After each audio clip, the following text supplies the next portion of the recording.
할렐루야. 성삼위 하나님의 성호를 찬양합니다. 하루의 첫 시간을 이렇게 하나님의 말씀을 시작하는 여러분들에게 하나님의 크신 축복이 함께 하시기를 바랍니다. 오늘은 열왕기하 13장 1절로 25절의 말씀을 엘리사의 죽음이라는 주제로 강의 큐티로 나눕니다. 오늘 본문은 크게 4개의 내용으로 기록이 되어 있습니다. 1절에서 9절까지는 이스라엘 왕 여호아하스에 대해서, 10절로 13절까지는 아들 그 요아스 왕에 관한 내용, 14절로 21절까지는 선지자 엘리사의 죽음, 22절로 25절까지는 이스라엘과 아람의 전쟁에 대한 내용입니다. 먼저 본문 1절로 3절의 말씀을 들어보겠습니다. 유다 왕 아하시아의 아들 요아스 23년에 예후의 아들 여호아하스가 사마리아에서 이스라엘 왕이 되어 17년을 치리하며 여호와 보시기에 악을 행하여 이스라엘로 범죄케 한 느밧의 아들 여로보암의 죄를 쫓고 떠나지 아니하였으므로 여호와께서 이스라엘을 향하여 노를 바라사 늘 아람 왕 하세아리 손과 그 아들 베나다의 손에 붙이셨더니라고 말씀하고 계십니다. 북이스라엘의 이 여호아하스 왕은 악한 왕이었을 뿐만이 아니라 이스라엘 백성들로 하여금 여로보암의 죄, 곧 우상을 숭배하게 하는 죄악을 저지르게 했습니다. 그러자 진노하신 하나님께서는 이스라엘을 아람 왕 하사엘과 그의 아들 베나다스의 손에 넘겨버리고 말았습니다. 본문 4절로 5절의 말씀입니다. 아람 왕이 이스라엘을 학대함으로 여호아하스가 여호와께 간구하매 여호와께서 들으셨으니 이는 저희 학대받음을 보셨습니다. 여호와께서 이에 구원자를 이스라엘에게 주심에 이스라엘 자손이 아람 사람의 손에서 벗어나 전과 같이 자기 장막에 거하였으나 라고 기록하고 있습니다. 아람 왕의 억압을 견디다 못한 여호아하스는 하나님께 간구하게 됩니다. 그러자 이스라엘이 시달리며 고생하는 모습을 보시던 하나님께서는 구원자를 통해 아람의 손아귀에서 그들을 건져내 주셨습니다. 그에 따라 이스라엘 백성들은 자기 집으로 돌아가게 됐고 이전처럼 평화로운 삶을 살게 되었다는 내용입니다. 근데 우리가 다시금 6절 7절을 한번 읽어보겠습니다. 저희가 이스라엘로 범죄케 한 여로보암의 집의 죄에서 떠나지 아니하고 쫓아 행하며 또 사마리아에서 아세라 목상을 그저 두었더라. 아람 왕이 여호아스의 백성을 진멸하여 타작마당에 티끌같이 되게 하고 마병 50과 병거 10승과 보병 1만 외에는 여호아스에게 남겨두지 아니하였더라라고 말씀하고 계십니다. 하지만 하나님이 구원해 주심에도 불구하고 이스라엘 백성들은 여로보암의 집에 죄에서 돌아서지 않았습니다. 자신들을 영적 타락의 죄로 이끈 아세라 목상도 버리지 않고 그대로 또한 남겨두었습니다. 그 결과 먼지처럼 아람 군대에게 짓밟히게 또 되었고 여호아스의 군대는 마병 50과 병거 10대, 보병 1만 명이 남게 되는 초라한 군대로 전락하고 말았습니다. 반복적으로 지속된 죄가 불러일으킨 참상이라 할 수가 있습니다. 그렇습니다, 여러분. 죄에는 지속성이 있습니다. 침투된 죄성이 쉽게 정화되기 어렵기 때문입니다. 아울러 동일한 죄가 반복될수록 결과는 더 악화되기 마련이고 치유되기가 그만큼 어려운 것입니다. 그러므로 죄를 짓지 않는 것이 중요하고 한편으로 동일한 죄를 지속적으로 범하지 않도록 내면 세계를 잘 정비하고 주위 환경을 다시금 재정돈하는 것이 필요합니다.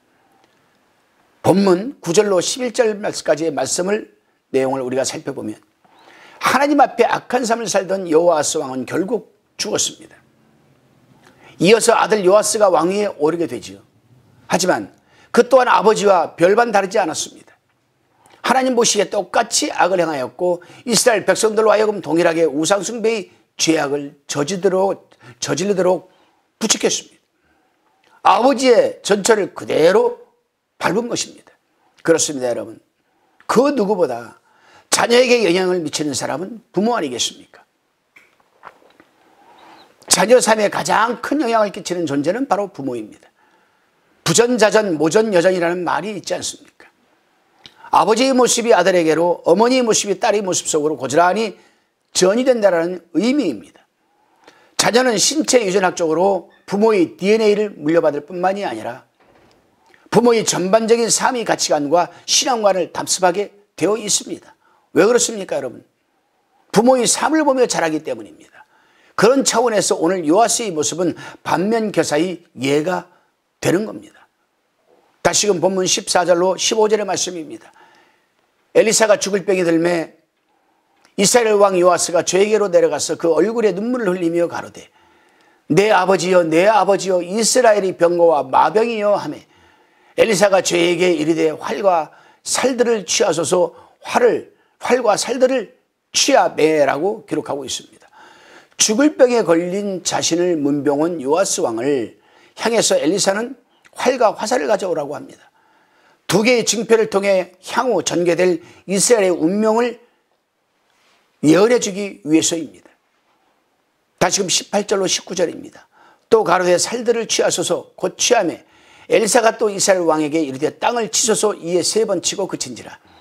19절에 하나님의 사람이 노하여 가로되 왕이 5, 6번을 칠 것이니이다. 그리하였다면 왕이 아람을 진면하도록 쳤으리이다. 그런즉 이제는 왕이 아람을 3번만 치리이다 하니라. 동쪽 창문으로 활을 쏘게 하는 첫 번째 표정을 통해서 엘리사는 요아스 왕에게 이후 이스라엘이 아람을 물칠 것을 예언해 줍니다. 하지만 두 번째 표적인 화살로 땅을 치는 것에 요아스 왕이 3번만 땅을 치자 화를 냈습니다. 요아스 왕이 자신의 말에 순종하지 않았기 때문이라기보다는 보다 적극적으로 따르지 않았음에 대한 안타까움의 모습이라 할 수 있겠죠. 그렇습니다, 여러분. 신앙생활에도 활동성이 있습니다. 바로 소극성과 적극성입니다. 이 말씀을 또 다른 말로 얘기해 보게 되면 능동성과 수동성입니다. 이 정도면 되겠지 하는 신앙의 소극성은 신앙의 정체를 불러일으키죠. 이후 신앙의 퇴보로 이어지게 되고 결국 상황 앞에 주저앉게 되는 나약함으로 직결되기 마련입니다.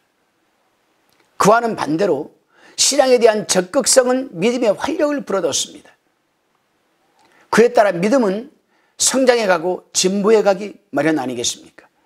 그리고 그 어떤 역경 속에서도 소망을 잃지 않는 신앙의 담력을 지니게 되고 결국 상황을 돌파해가는 영적 추진력으로 작용하게 됩니다. 그러므로 오늘 내가 추구하는 신앙의 이 활동성은 내일 내 신앙을 뒷받침해주는 신앙의 근력이 되는 거라 할 수가 있습니다. 다시금 본문 20절로 21절의 말씀을 보겠습니다.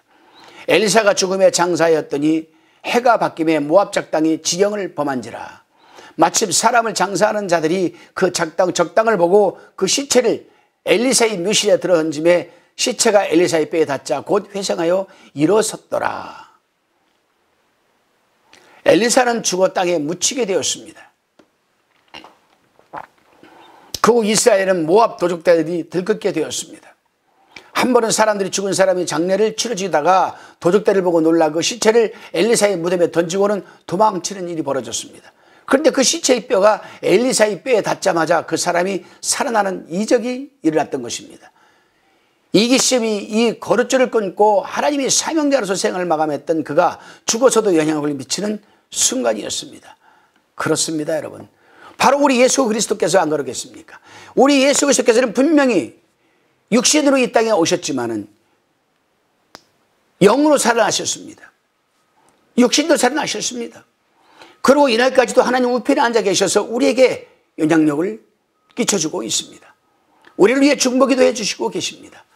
더 좋은 보혜사를 우리에게 보내주셔서 우리 내면에 거하게 하고 계십니다. 그렇습니다. 우리 삶은 우리가 이 땅에서 생을 마침으로 끝나는 것이 아닙니다. 예수 그리스도는 우리의 부활의 첫 열매가 되었습니다. 우리도 죽으면 부활하게 되는 것입니다. 그래요, 여러분.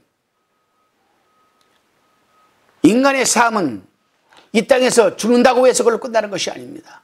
어떤 형태로든지 누군가에게 영향을 주기 마련입니다. 1차적으로는 우리의 자녀에게 영향을 주게 되어 있고 후손이지만 2차적으로는 우리를 아는 사람들에게 또 다른 영향력으로 작용하게 됩니다. 우리가 우리 이기심을 버리고 이타적인 이 사명자로서의 삶을 매듭진다라면은 그런 우리의 모습은 훗날 다른 이들에게 생명을 불어넣고 또 다른 엘리사로 하나님께 쓰임받게 될 것은 분명한 사실입니다. 다시금 본문 22절로 25절까지는 아람과의 전쟁에 대한 엘리사의 예언이 성취되는 내용입니다. 하나님께서 예언하게 하셨던 대로 이스라엘은 아람을 3번 무찌르게 됩니다. 그렇습니다. 하나님은 선포하게 하신 말씀은 반드시 이루어지는 신실하신 하나님이십니다.